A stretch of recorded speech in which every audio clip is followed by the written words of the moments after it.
Welcome to Beer and Fear Late Night. Oh. This is the late night after hours stream. Oh my goodness. Adults only. 18 plus. Actually, let's be honest. Adults, we're going to talk about like 30-year-olds. Yes, those are adults. Yeah, even then. There's a very loose term for adult.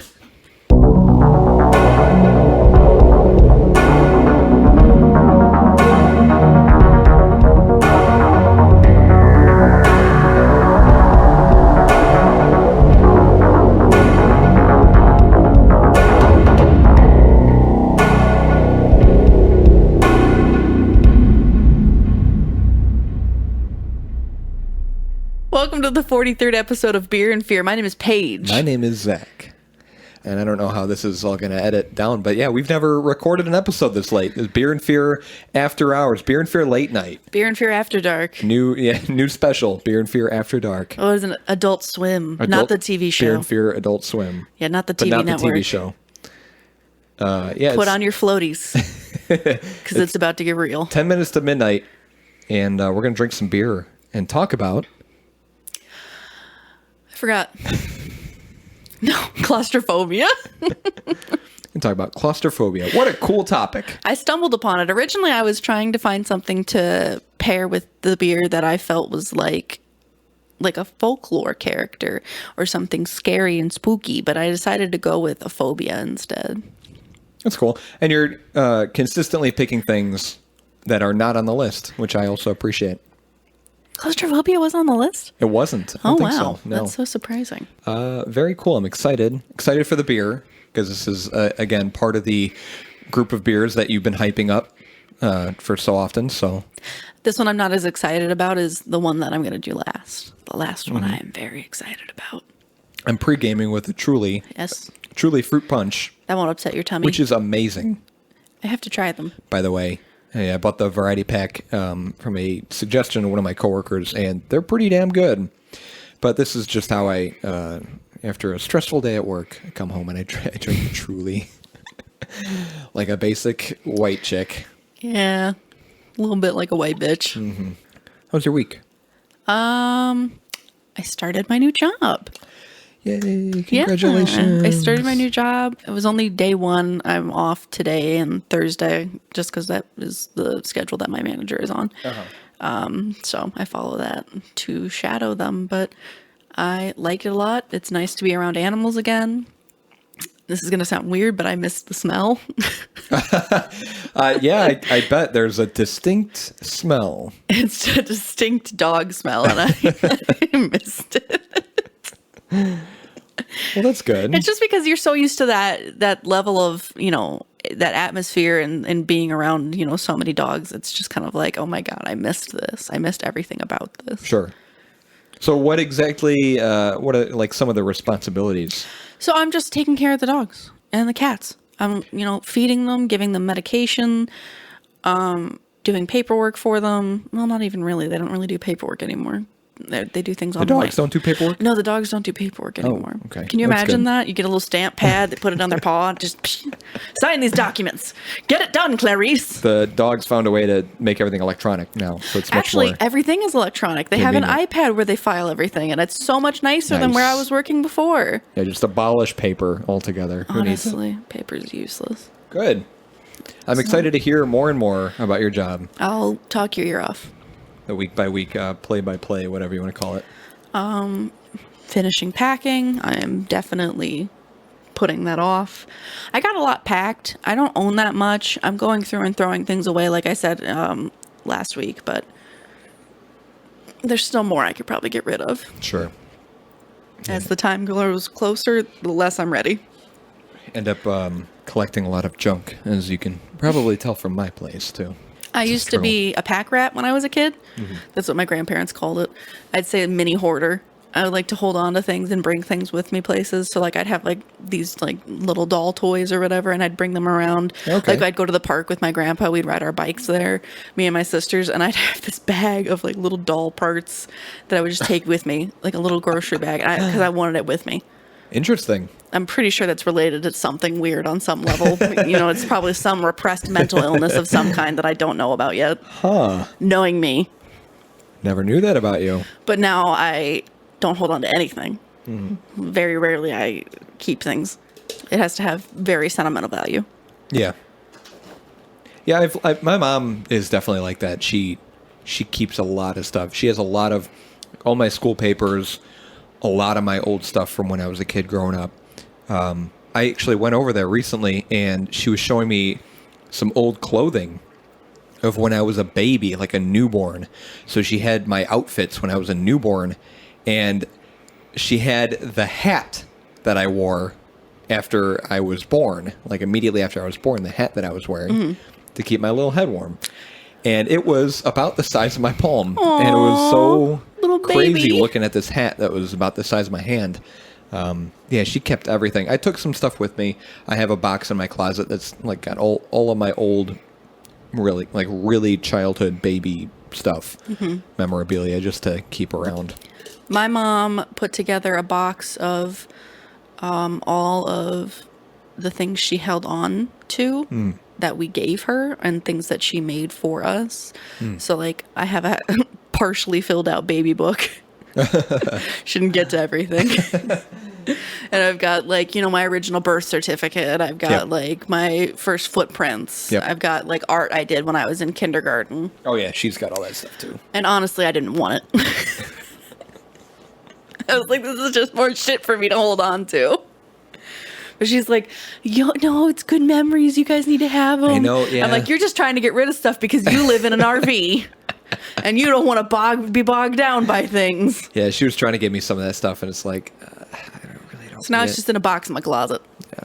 I took one box of like all of my old like school assignments, all that crap in a box. It's in my closet, and I'm thinking someday, decades down the road, I can open it and look through it and be like, wow. Reminisce. Yeah, bringing me back. Because you'll most likely forget about those times. Right. How was your week? That's good. What did I do? Great question. Did you write it down? We recorded that week. Oh, all I did was work, according to my phone. Not surprised. But I wrote some things down. Thank God. Did you hear about this? There's some kind of skin treatment or skin therapy thing where you can take a frozen cucumber and rub it on your face. My coworkers mentioned this, and I was just like, "What in the fuck?" You cut a cucumber in half, and then you freeze it, and then once it's frozen, you take it out of the freezer, let it thaw for like a minute, and then you take the cut part, like the open part of the cucumber, and you rub it on your face. Why? What does it do? I don't really know. It's supposed to be relaxing, and it's supposed to help somehow with your skin. It makes me think of like the stereotypical Cucumbers on the eyes. Cucumbers on the eyes thing. So, I mean, I'm sure there's some property in cucumber Like that helps with skin. Antioxidant of some kind. But the freezing part, and it probably feels like nice and cold, Yeah. You do that for like 10 minutes and just rubbing this cucumber on your face. It sounds like a prank someone would pull on someone, Yeah. But they were mentioning that, and I think someone tried it, and Now I'm going to have to give it a shot. they said, well, yeah, give it a shot. If you got a cucumber at home, or next time you're out to the store, buy a cucumber, freeze it, or cut it in half, then freeze it, and then try it. And Rub then it all over your face. And then let us know how that worked out for you. I was driving home, and I was at a stoplight getting ready to turn left, and I can hear people talking to each other, and I make my left turn, and it's people who are going to make their left on the opposite side of the intersection.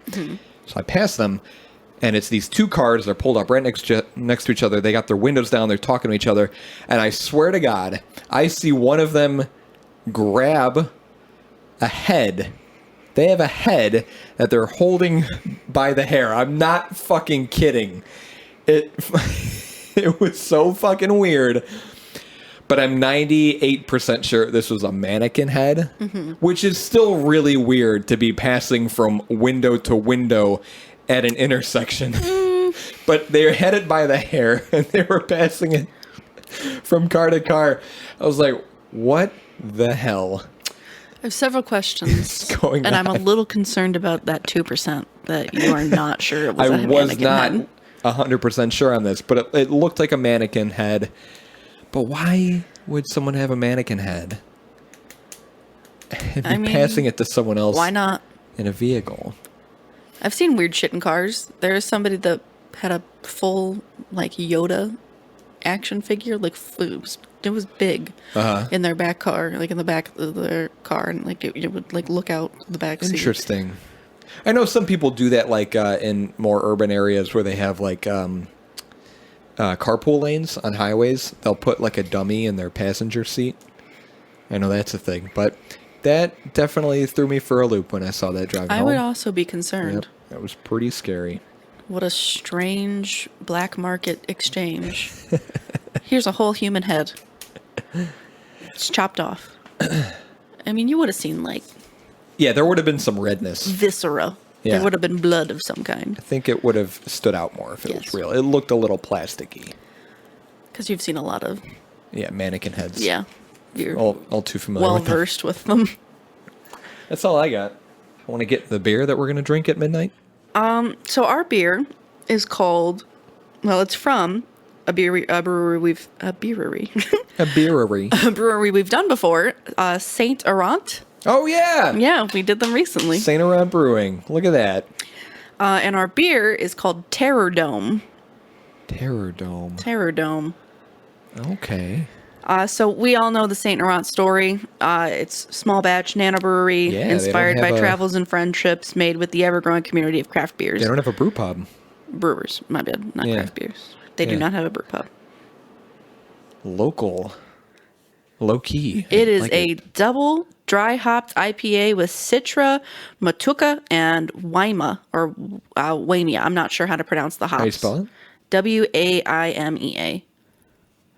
Waimea. Waimea. It has a 93 on Beer Advocate. Whoa. It is outstanding. Got a score. Excellent. It does have a score. So Beer Advocate has it listed as an IPA New England, but Saint Errant has it listed as a DDH. Okay. IPA. It's a 7.8% ABV. Its overall score, 93, like I said, ranked 7,879. And then its average score is a 4.43. 7,879 overall or in the... Overall. Its style is 723. Wow. Okay. Not bad. Look at you, Saint Errant. They're doing good. I do have a review I want to read, but I'm going to read it after. Okay. They don't have descriptions of their beer, right? No. On their website. Yeah, that's one thing that was lacking. Yeah. So that's all we got was just the hops and then the double dry hop IPA, right? Mm-hmm. There's a description on Beer Advocate. Okay. And I read this before and I made this decision because I'm dumb. It's got strawberry flavoring in it. Uh-oh. I think you'll be okay. I'll be fine. Strawberry flavoring. Yeah, fresh zested limes, blueberry, blooming strawberry patches, passion fruit smoothies. Interesting. Mm-hmm. Okay. That's quite a spin on a DDH IPA that we haven't experienced before. I'm excited. I'll grab the beer. Whoa. It's intense, right? It's a dog and a cat in a giant spaceship drill type thing. It's clearly the end of the world. Mm-hmm. This is a new location, brewed and canned at Temperance Beer Company, 2000 Dempster Street in Chicago. Artwork by same guy, Hugo Trejo. Store cold, drink fresh. 7.8, 1 pint. Oh. Ooh. She fizzy. I don't want to taste it. I didn't taste it. And I don't want to taste it. I got beer on my fingers. I'm going to wipe it off on my cardigan. There's like too much for this can to handle. That's like, what? It overflowed. Interesting. That's so weird.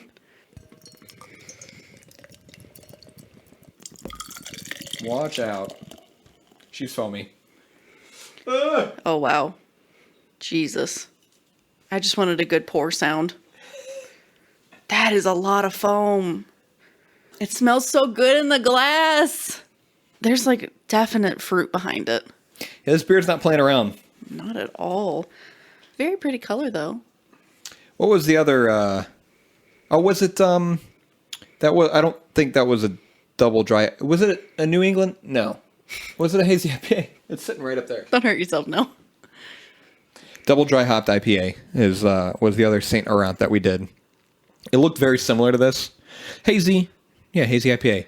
That sort of color, that sort of look. Can't see through it. Stumps. It's a full ring. Yeah, but the foam is just relentless. Foamiest beer we've had. I'm just gonna go for it. It's half the glass, really. It just isn't the same. Yeah, it's strange. That's interesting. The aftertaste is so strange. It does not have a lot of bite to it. What is your face? I'm sorry, I have no words. Why? Oh my goodness. Do you like it? Holy cow. I'm going to take that as a yes. This is unbelievable. This is such a damn good beer. Everything about it I love. This foam is still going strong. Yeah. I can't. It's just pleasant. Okay, so thicker mouthfeel. Hardly any bite at all. The hops are not overbearingly bitter, but they're very present in the beer. And then the finish is fruity, but in a very strange way. Yes. Like, I'm blown away by how good this beer is. I am very content with this beer. This is my, without a doubt, probably my favorite New England IPA that I've ever had. It's just so smooth. Yeah. It's super easy to drink. That's dangerous. Why do we always like the DDHs the most? Yeah. It's, hazy IPAs are super popular. They've had such a big comeback. That beer renaissance we've talked about in previous episodes. Hazy IPAs definitely been one of the front runners of that. And it's no question why. They're just overall a very pleasant experience. A lot of the higher rated beers that we've had on this show have been hazy IPAs, New England IPAs. Just because of all the things that go into them that make them such an easy, enjoyable brew. But yeah, it's unbelievably smooth. And there's really not a whole lot of fizziness to it. It looks carbonated as hell because all the foam that hangs around, but it doesn't taste fizzy, it doesn't taste harsh or bitter or The foam, I don't know if you got a mouthfeel for the foam, is so thick. It is like Cool Whip. I'm trying to think of the fruits. You said strawberry something. Strawberry patches. Yeah. And fresh, I think I said lime. Fresh zested lime. But I have a review to read. Okay. I didn't even talk about the smell. I know you smelled it and you thought it smelled really good. Maybe I can sense some of those in there. I don't know what the smell is. The smell is just pleasant. This review comes from Metter98. They're from New York. They gave it a 4.17 out of 5. They gave the look a 4.25, the smell of 4, the taste of 4.25, the feel of 4, and overall 4.25. Sure. So pretty good scores. The appearance, the beer is very hazy to cloudy yellow in color. It poured with a half-finger high white head that died down a bit, but consistently left a short head covering the surface, and lots of lacing down the sides of the glass. If you pour like Paige, you'll have mostly foam. The smell, light to moderate aromas of gooseberry and lime. Gooseberry. The taste has flavors of lychee along with notes of lime and hints of gooseberry. Little to no bitterness is perceptible. Mm-hmm. It feels medium-bodied and juicy on the palate with a moderate amount of carbonation. Overall, this beer started out with lots of aromas of gooseberry and lime, but softened up as it warmed up, and the lychee flavors in the taste also helped to mellow things out. Okay. Yeah, it's accurate. The smell is unbelievable, and I wish I could be better at describing it, but maybe that's lime. It's just, I want this as a cologne. Kind of smells like new car. Yeah, it's strange. I feel like I'm going to regret drinking this, No, I don't think so. but I like it so much. It's just that is without a doubt a very elegantly crafted New England IPA. No negatives about it. Rate it. I'll have to save one for Jack. Yeah. Oh yeah. No, he would definitely. This is definitely a beer that I would love to share with people. Mm-hmm. It's just incredible. Good on you. You guys know what you're doing. I'll put it on a level. You know what? I'll save that for the end. Never mind. All right. Yeah. I'll save it for the end. So this episode's on claustrophobia. Yes. Terror Dome. I can kind of see with the name, there's some tie in there. I was thinking about, there's movies about, and like sci-fi stories about being trapped inside of a dome, and I'm like, that would feel really claustrophobic. Oh, okay. I can't say, I don't know if I can name any of those, but. There's one literally just called Dome. Dome. Someone trapped in a dome, huh? A whole bunch of people trapped in a dome. Oh. Claustrophobia, as we all know, is the fear of Santa Claus. Ho, ho, ho. Triggers may vary from person to person, but may include the redness of Santa's outfit, the rosiness of his cheeks. That's terrifying. Jolly mannerisms. Yes. Repeated checking of lists. Gift giving. And gift give. I didn't include that on there, but yeah, I can see that. And the ability to defy gravity via use of a sleigh. Okay, that's just very on the nose. Mm-hmm. His jolly red nose. Symptoms could include an adverse reaction to wrapped packages, hearing sounds that aren't present, especially a faint, seemingly distant ho ho ho. Or the slaying sounds of jingle bells. And you get the bells. And the ringing of the ears upon hearing a Burl Ives song. A what? Burl Ives. Have a holly jolly Christmas. Wow, that was great. Well, it keeps going. Yeah. It doesn't stop. That's Burl Ives. Good to know. Yeah, it's just... Oof. I've never had a name for that. That's his name. Good to know. The fear of Santa Claus is actually aptly named Santaphobia. Oh, it's not claustrophobia. No, and is typically suffered by young children. Oh. This fear is linked to Christogenea-ticophobia. Fear of Christians? Fear of Christmas. Oh. Well, then. But I feel like people with Christogenea-ticophobia would also be a little afraid of Christians, too. It kind of all ties Very in. afraid of Christians. A phobia is an extreme or irrational fear of or aversion to something. Mm-hmm. More specifically, a phobia is a type of anxiety disorder defined by a persistent and excessive fear of an object or situation. They typically result in a rapid onset of fear and are present for more than 6 months.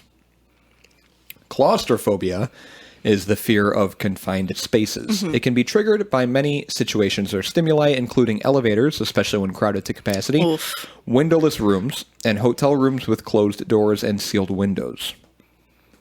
Those are very specific. They were. Even bedrooms with a lock on the outside, small cars, and tight-necked clothing can induce a response in those with claustrophobia. Who has a bedroom with a lock on the outside? What are you, Cinderella? An abused ginger child hiding in the attic? I'm so confused. I thought of like people who are like taken hostage or like kidnap situations. I don't know. That's strange. I would be scared of the kidnapping. My claustrophobia would not be my main focus in that moment. It's typically classified as an anxiety disorder, which often results in panic attacks. One study indicates that anywhere from 5 to 10% of the world population is affected by severe claustrophobia, but only a small percentage of these people receive some kind of treatment for the disorder. The term claustrophobia comes from Latin claustrum, meaning a shut-in place, and Greek phobos, meaning fear. Claustrophobia is classified as a mental and behavioral disorder, specifically an anxiety disorder. Symptoms generally develop during childhood or adolescence, and it's typically thought to have one key symptom, fear of suffocation. Being enclosed or thinking about being enclosed in a confined space can trigger fears of not being able to breathe properly and running out of oxygen. It's not always the small space that triggers these emotions, but it's more the fear of the possibilities of what could happen while confined to that area. When anxiety starts to reach a certain level, the person may start to experience sweating and or chills, accelerated heart rate and rise in blood pressure, dizziness, fainting spells, lightheadedness, and frozen in fear, dry mouth, hyperventilation, hot flashes, shaking or trembling, and a sense of butterflies in the stomach, nausea, headache, numbness, a choking sensation, tightness in the chest pain and difficulty breathing, an urge to use the bathroom, confusion or disorientation, and fear of harm or illness. An urge to use the bathroom? When you gotta go, you gotta go. This is my panic response. Yep. I gotta pee. Gotta poop. It's like when octopus, like, The shooting. ink. Yeah. It's like, this is my panic response. It's just like that. I should pee. The fear of enclosed spaces is an irrational fear. Most claustrophobic people who find themselves in a room without windows consciously know that they aren't in danger, yet these same people will be afraid, possibly terrified, to the point of incapacitation. Aren't all phobias irrational? I feel like that'd be a safe assumption to make about most of them. But these people don't know why they're afraid. The neurological cause is due to the amygdala. Bless you.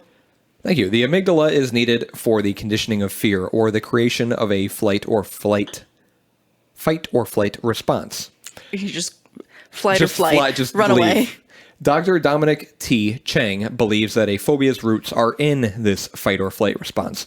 The amygdala's nuclei send out impulses to other nuclei which influence respiratory rate, physical arousal, the release of adrenaline, blood pressure, heart rate, behavioral fear response, and defensive responses, which may include freezing up.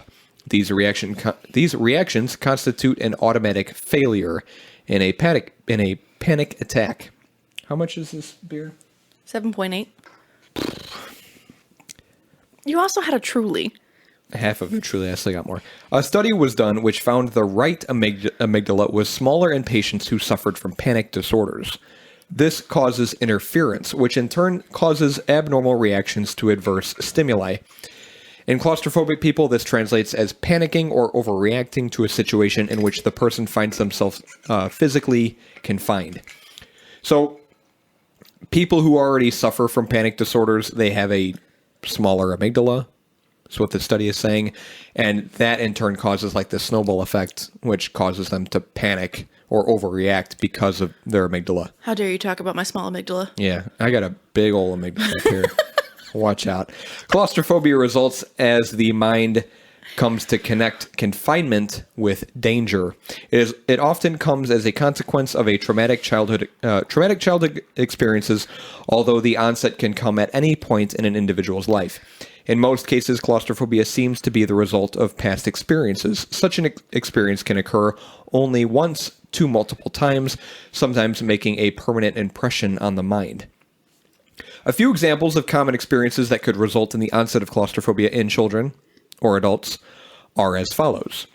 A child, or less commonly an adult, is shut into a pitch black room and cannot find the door or the light switch. That happened to me once. I was, I don't remember how old I was. I was real little, maybe 5 or 6. And I was over at my grandparents' house, was in the bathroom, doing bathroom things. And I had the door closed and it was locked. I locked the door. How old were you? Maybe 5 or 6. Oh, okay, you were a baby. After I was done, I, for whatever reason, turned off the lights. Okay, were you going to play Bloody Mary?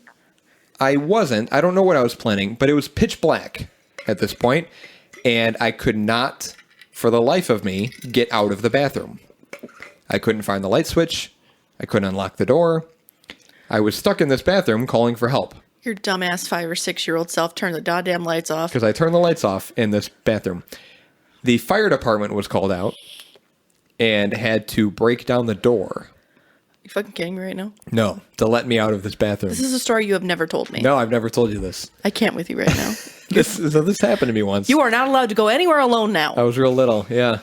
I also remember when I was in I don't know if it was preschool, kinder care, or whatever. We had a bunch of us were in the bathroom doing hood rat shit. And someone, I was in one of the stalls of the toilet and someone shut the lights off. And I couldn't see where I was walking. And I took a step and I stepped right in the toilet. How'd you step so high? No, they were short toilets because we were little. Yeah, but like that would imply that you had like. Yeah, I was like trying to find my way. Were you a tall child?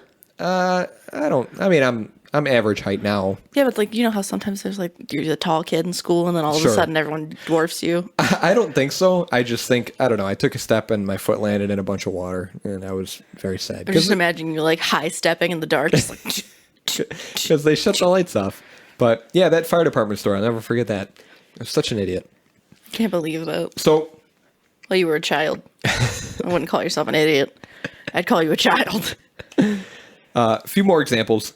A child gets shut into a box, is locked in a closet, falls into a deep pool and cannot swim, Oh, that's terrifying. gets separated from their parents in a large crowd and gets lost, Okay. sticks their head in between the bars of a fence and cannot get out, crawls into a hole and gets stuck or cannot find their way back, Stuck in a well? is left in their parents' vehicle, Oh.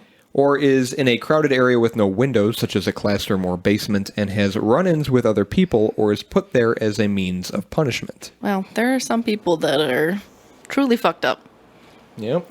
in this world. A lot of questions. But not the guys from Saint Errant, because they make a great fucking beer. Let me tell you. You good? You can't get over this beer. It's good.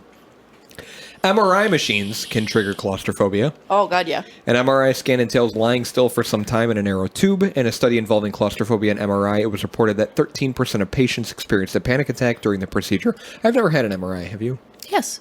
Oh. When I was a kid, I was in second grade, so I was however old you are in second grade. 7? Probably. I don't remember. 7 or 8?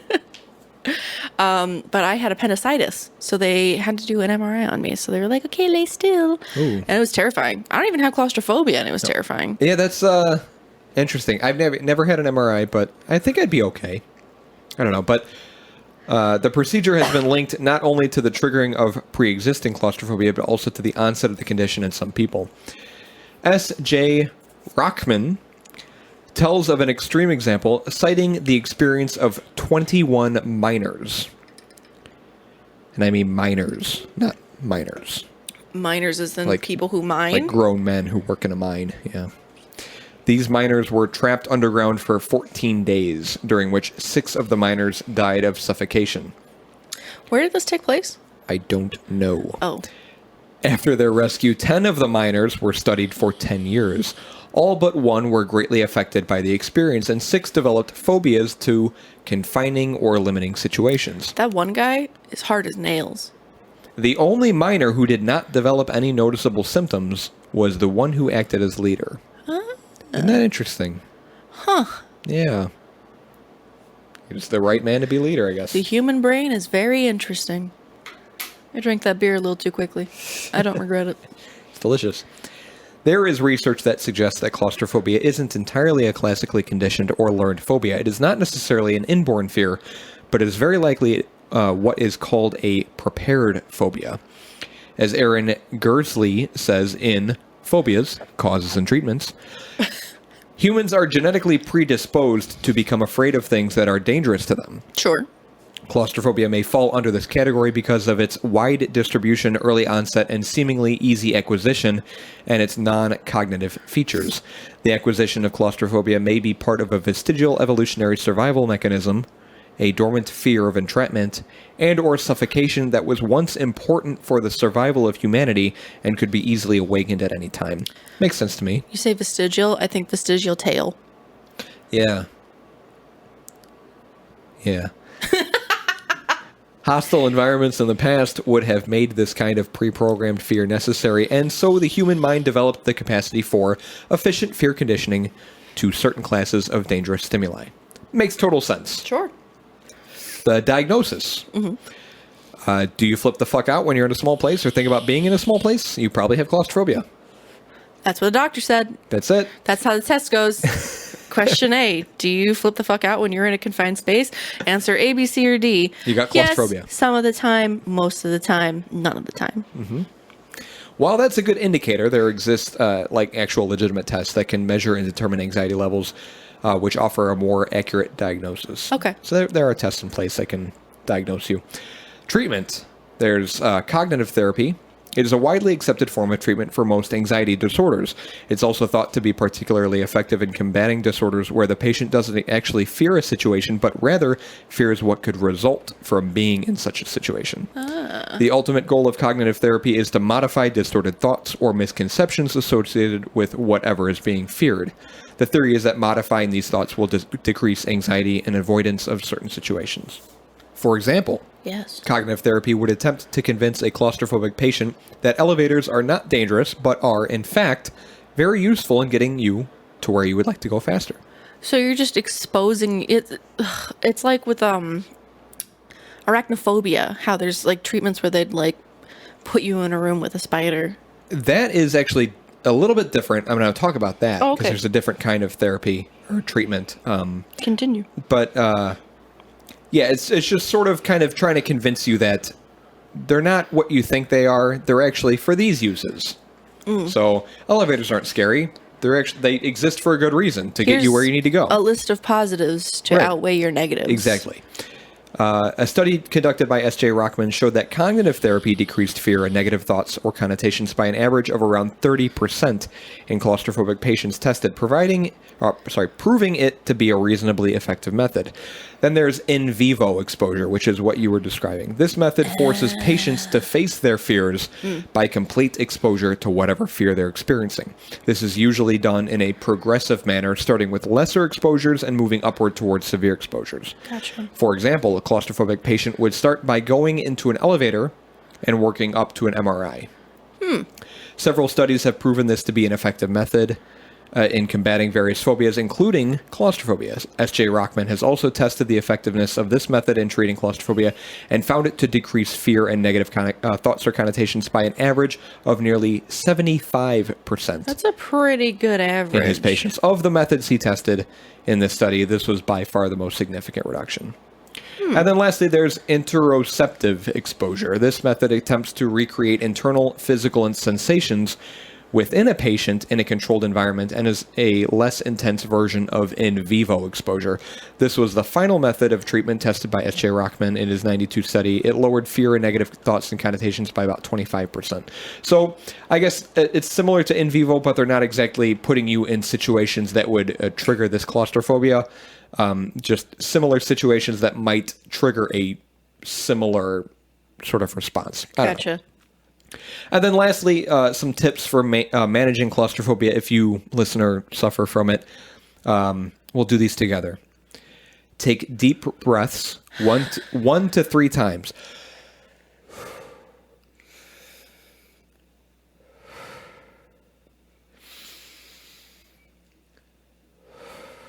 Then, focus on safe things like the time on your watch. I was thinking about bounce houses. Bounce houses are safe for you? Yeah. A lot of people get injured in those. Well, I mean, just stupid people. I don't know. It's an inflated building. It's midnight 43, according to my watch. My watch says the same thing. Okay.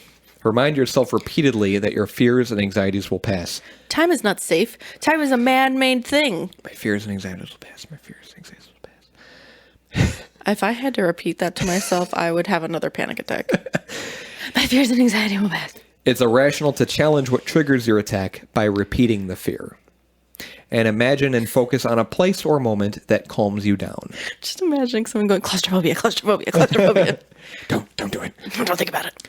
But where's your happy place? Think about your happy place. That's what you're supposed to do. Take deep breaths. What do Think you of a happy immediately place. think of when you say happy place? Ludington. Really? Yeah. I think of a beach. Well, Ludington's got a beach. I'm thinking of like a tropical beach. Oh, okay. Yeah. Like seashells, an actual beach. Like I can hear the waves. I mean, last time I went to Ludington, I stood at the beach probably for like 20 minutes, just standing there and just with my eyes closed, just listening Let it wash over and you. smelling Yes. the clean air. Need to go back to a beach. It's so nice. So yeah, that's my happy place is I Ludington. miss the ocean. That's all I got. That's it? Yep. Damn. I have a couple stories pertaining to claustrophobia in, I guess, different ways. Or well, it's just claustrophobic situations. Let's Okay. just say. So Nicholas White was stuck in an elevator for 41 hours. I think I remember seeing this. It was a pretty popular story, but October 15th, 1999. Nicholas White was working at the McGraw-Hill building in New York City and went down to the ground level to have a smoke. After having his nicotine hit, he headed back up to his 43rd floor office via an express elevator that skips floors 1 through 39. On his way up, the elevator unexpectedly stopped. He hit the alarm and waited. Nothing. He looked around in his 6x6 prison, and there was no warning text, no elevator emergency phone. He waited some more. wow. Time passed, no one came. At some point, he started to get desperate, so he tried to pry the doors open in an attempt to climb down the shaft. Yeah. But however, because it's an express elevator, he was met with just concrete walls because it skips all those floors, so there's no opening. And this was before cell phones. Yeah, 1999. He was forced to wait into the night, and then overnight, then all day the next day. He had nothing but 3 matches, his wallet, and some cigarettes. No food, no water, no bathroom, and no indication that anyone was making any effort whatsoever to get him out. All he could do was pace around in dead silence. He kept the alarm going for as long as possible, but the constant ringing caused him to have auditory hallucinations. Oh, sure. Jeez. Oh my gosh. Scary. That just gives me anxiety because, like, he's probably thinking, like, I'd be thinking, I don't know if I'm ever going to be saved. This is how I die. There's you know? actually a video of him compressed into 3 minutes that you can watch on YouTube. Yeah. At 2 minutes, you see him try to climb out the top hatch. It was locked, and repeatedly open the doors as if some point he'd magically be able to get somewhere. Yeah. And then there's other points where he's peeing down the shaft. Yep. None of the security guards paid close attention to the video feeds to notice that there was a guy frantically trying to escape. 5 different shifts went by, the man trapped in plain sight, until finally someone noticed that, wait a second, there's a dude sleeping on the floor on one of those elevators. At first, a security guard thought a bum had sneaked into the building, so he buzzed the intercom to ask what was going on. After White determined that it wasn't God speaking, but an idiot security guard, he showed his ID to the camera and a mechanic was sent to free him.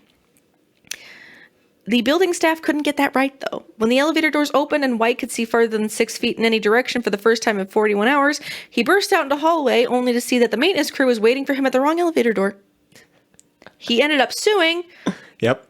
The case ended up dragging on for 4 years until a homeless, penniless, and jobless White settled for a small, undisclosed sum. Oh my gosh. Some booty. Jesus. A French grandmother got stuck in the bathroom for 3 weeks. Oh, that sucks. This happened in a Paris suburb where, after using the facilities and trying to leave, she found that her door lock was broken. While busting down jammed doors may be simply an inconvenience for a burly Olympic athlete, it's a much longer task. It's a much tougher task for a 69-year-old grandmother. Understood. Days passed with no phone. She tried to alert neighbors to her distress by banging against the pipes at night, but all it did was annoy them. They had no idea the noises were a cry for help and instead assumed the apartment complex was undergoing late-night construction. At one point, a group of tenants started a petition to end the presumed maintenance work, and it was keeping them awake. After almost 3 weeks of noise, someone finally caught on when they noticed the woman's absence and a stack of gathering mail. By the time French firefighters broke through to free the woman from her apartment, she had been trapped for 21 days. Or 20 days. I don't know why I said 21. 20 days? 20 days. In her bathroom? In her bathroom. I mean, well, okay, you've got water.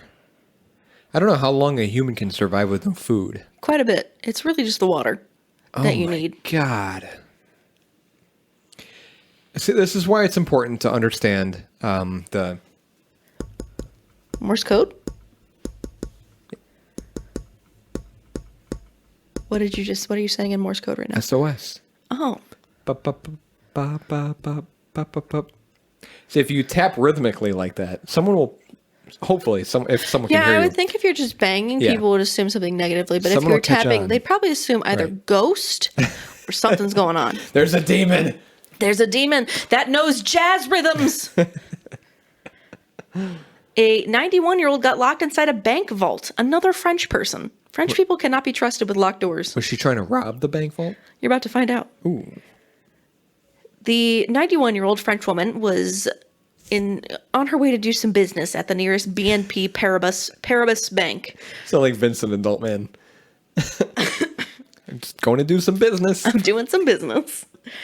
The bank employee locked the vault after leaving the woman inside her safety deposit box, which is most likely bank protocol. What was not bank protocol, however, was having an epic brain fart and forgetting about the customer, leaving her in there for the rest of the day. They left her in there and turned out the lights, leaving her without any way to alert anyone of her predicament since she was 91 years old and didn't own a cell phone. Oh my goodness. A 91-year-old in a bank vault. Because this was Saturday, the bank did not reopen till Tuesday. Ah, no. Because Europe. Her son was worried after not hearing from his mother for a whole day and called the authorities. After retracing her steps and visiting the places that she normally frequented, they wound up at the bank, and after some frantic calls, the bank manager arrived and was at long last able to get the vault open the next morning at 10 a.m. Wow. She only suffered from a bit of dehydration. Yeah. People keep getting forgotten in solitary confinement. Really? Yeah. Yes. Exactly. That's why I said it. Daniel Chong was a college student. He was hanging with his buddy, who happened to be the friendly neighborhood drug dealer. While Chong was chilling on the couch, police crashed the buddy's house and took everyone to jail. After questioning, Chong was quickly identified as just a visitor and was put in a solitary cell to be dealt with later. And then he was completely forgotten about. Literally, it was just like how sometimes you'll stick something in the microwave and then get distracted and forget about it until hours later. Only it was a human being. They forgot about him for 4 days. How in the world? He was stuck in a windowless cell without food or water, still handcuffed. He started having hallucinations on day 3. Of course. Convinced that he'd been left to die and distraught at not being able to talk to his family one more time, Chong tried to carve a message to his mother into his body. Finally, officers became curious about the weird banging in what was supposed to be an empty cell. They opened the door to find Chong covered in his own filth. He was rushed to the hospital and spent 5 days recovering from dehydration, kidney failure, cramps, and a perforated esophagus. He was also 15 pounds lighter. Oh my God. The DEA issued an apology and gave Chong a $4 million settlement as a sort of sorry for almost killing you. That's giving me anxiety. Yeah. Oh my gosh. Stephen Slevin, in 2005, was pulled over in rural New Mexico for a suspected DUI. Normally, this means an overnight stay while you sober up, but Slevin showed signs of mental illness, and the police feared he was a suicide risk, so they stuck him in solitary confinement. And then once again, they kind of just left him there. Days passed, and then weeks. Weeks turned into months. Slevin wasn't allowed to shave and was only rarely allowed to shower. His clothes were rotting off his body, and the prison staff refused to give him more. Every day, prison staff walked by his cell and gave him food, but ignored his increasingly desperate attempts to get help.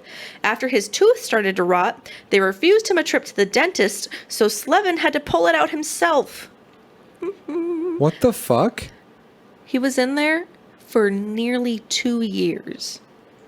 At that point, they just dropped the charges and set him free, though.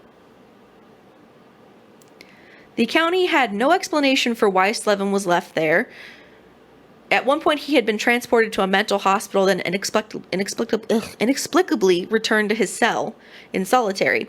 And when he sued, he won $22 million, but settled for a lesser amount on appeal. Just wait. Andres Thomas, who was just one of millions of POWs in World War II. He had fought for the Germans and was captured by the Soviets in 1944. The problem was that Tomas went nuts while in the gulags, and thus lost the ability to tell anyone who he was or why he was there. After he got transferred to a mental hospital, the Soviets eventually forgot too. With the war long over, the staff who knew the truth, that he was a Hungarian POW who didn't speak Russian, moved on to different assignments or just retired. Years passed, and eventually there was no one left who knew Tomas's case history, and they were too lazy to check his files. They were content that there was a crazy man who spoke no Russian, only a weird gibberish, and left it at that for half a century. It wasn't until the late 90s that a visiting foreign doctor recognized that Tomas was actually speaking Hungarian and not an alien tongue he was making up on the fly. Cracking open his medical file for the first time in decades, the doctor found his case history and quickly notified the authorities in Budapest. The POW finally returned home to a hero's welcome where he was dubbed the last prisoner of World War II. Holy shit, I never heard about that one. Wild, right? Unbelievable. I got a couple more for you. Agawam, Massachusetts. On August 7th, 1999, I drank that beer a little too fast. At the Riverside Amusement Park, it is now called Six Flags New England. At around 9:30 p.m., a raft on the park's Blizzard River ride suddenly capsized. 8 belted-in passengers were trapped face down in 2.5 feet of water. That was all it took. While park employees did manage to get some of the riders out before rescuers showed up, the riders, including at least 2 young children and a pregnant woman, nearly drowned, and several were left hospitalized in critical condition. One rider suffered a brain injury, and another was left with permanent physical injuries. In 2001, the 8 riders sued the park owners and the manufacturers of the ride. The plaintiffs argue that the defendants should have known of the risk since a woman died in a similar incident in Texas earlier in 1999. Also, the park employees seated the 3 heaviest passengers all on one side of the raft, only exacerbating the risk. How are you going to tell people who nearly died, who had a near-death experience, who suffered physical and I don't... The things you do to cover your ass. Yep. I can't. Yeah, the things lawyers will do to win a case. I mean, that's their job, but it's like, oh my God. Well, you should have known. Someone almost died on this other time they went on this thing. Mm-hmm. Yeah, also, like, what are the odds of you hearing about that story in Texas? Like, really? Cave diving is a dangerous hobby. True. It's not meant for novice scuba divers. Novice? Novice? I say novice. Is it novice? It's novice. I like novice more. Diving in Eagle's Nest near Tampa, Florida is even more so. Divers would descend from what looks like an unassuming pond down to a network of 1 mile of passages, some as deep as 300 feet from the surface, which is essentially the Mount Everest of cave diving. It has claimed lives in the past.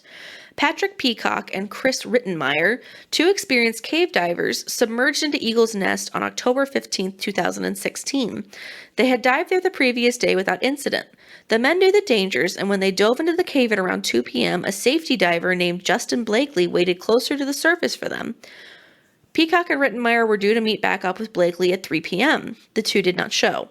Blakely checked back at the meeting location every 30 minutes until 6 p.m. when he called for help. Rescue divers were unable to find Peacock and Rittenmeyer that evening. A team of divers finally found the 2 men's bodies near each other the next day, 260 feet down in an exceptionally dangerous part of the cave. Rittenmeyer and Peacock are the 9th and 10th people to die in Eagle's Nest since 1981. Wow. In the summer of 2012, in Florida, in the Twin Caves, a father and his college-age son and daughter decided to dive into the cave. The father was an open water scuba diving instructor, but none of the 3 were certified for cave diving. A group of cave divers exiting Twin Caves as the open water trio entered recounted how their open water style kicking disturbed lots of silt in the already generally silty cave. With visibility fast deteriorating, the cave divers quickly made sure their own lines were secure. Before long, the son bumped into one of them and was guided to the surface. The father soon emerged, but the daughter did not. The cave divers called for rescue. Fortunately, nearby was Ed Sorensen, an expert cave diver and rescuer who right then was teaching a diving class. He ended his class and rushed to Twin Caves with his gear. There he found a 60-foot circle of mud where Twin was supposed to be. Wasting no time, Sorensen secured his line and began a zigzag search in 0 visibility. He soon found the daughter, her face barely above water in a small air pocket on the cave ceiling. She had left the pocket several times to try to surface, but she could not see a thing. Sorensen guided her out. Before 2012, only 4 lost cave divers had been successfully rescued until Sorensen saved 4 people in that year alone. August 12, 2000. Russia was conducting a large-scale naval exercise among the 33 vessels in the Barents Sea.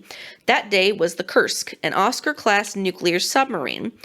The Kursk was highly regarded. Boasts included that it could withstand a direct torpedo hit, that it could engage entire groups of U.S. ships, and that it was unsinkable. They said that about the Titanic, too. Yeah.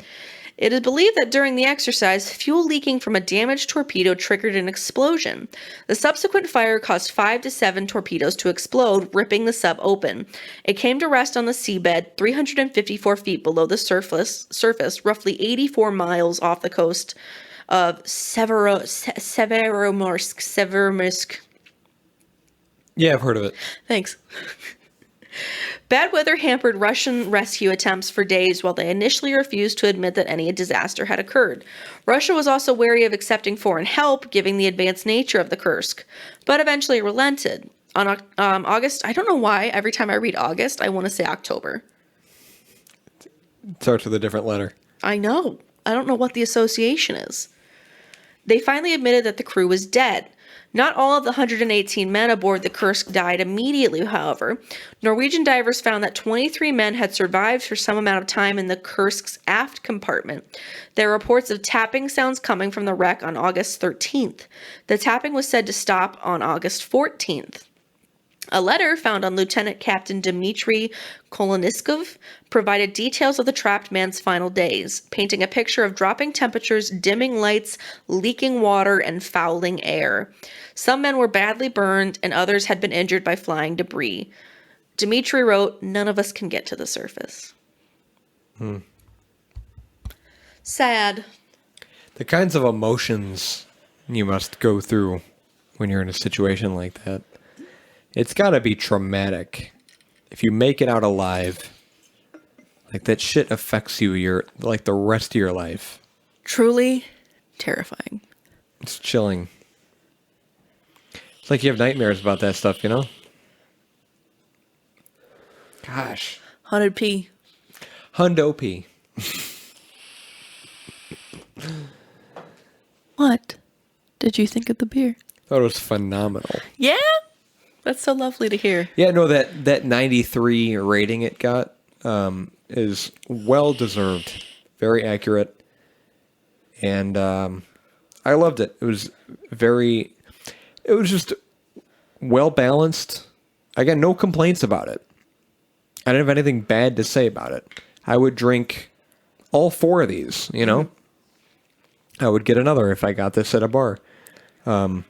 Delicious. And I give props to Saint Errant, who are an likely underappreciated small microbrewery in the Chicago area. Doesn't yet have a tap room, but they know what they're doing. I agree, but I'm going to put it on the scale of would I get it again at a bar? I would not. Mm-hmm. Very rarely do I get another beer. Right. That's the same flavor. Right. Very, very rarely. You said you were going to mention something and save it till the end. That was that. Oh, that was that? Yeah. Yep. Yeah, no, that makes sense. You've definitely, I mean, when I'm out, like, you know, we went to Crafted before. I think the last time we went to Crafted, we each got like 2 or 3 beers. Mm-hmm. And we like, you know, I'm with you. I like to try different things. But this is phenomenal. It's great. I highly recommend it. It is very well done. Saint Errant Terradome. You will not be disappointed. It's a great beer to share with people. I don't know, you know, just if you find a beer that you like, pass it on. Pass it along. Show people what it's all about. If you missed it, we released our main episode and a bonus episode last week. Our bonus episode was on LGBT to wrap up Pride Month for June. We had a beer by a local brewery for me from Elburn. It was phenomenal. And definitely check that out because we included a couple links that you can go check out. All the proceeds of that beer goes to an organization that supports LGBTQIA plus communities. And then we talked about Skeleton Key. Also, I want to mention them again, who lost their brewery due to the storms that swept through the Chicago suburbs. We have a link to that as well. Check out our Facebook, Twitter, where we added posts about that. We're also on Instagram. We post beers, the beers that we try every week, tagging the brewery, talking about the beer, talking about our episode, shouting them out. We're also on Reddit. We have our own subreddit, r/beerandfearcast, if you're a Redditor. And then you can send us emails to beerandfearcast@gmail.com. What is today? Oh, we're just starting July. I was going to add something, but no, I'll keep it a secret. Okay. That's fine. beerandfearcast@gmail.com if you want to send us any emails. But we appreciate you listening. Thanks for sticking around. This was a fun episode. Even though it was super late at night, it was really cool. I like the beer. I like the topic. A lot of interesting stuff. Mm-hmm. Very good. Anything you want to add? Have a good day. I got swears.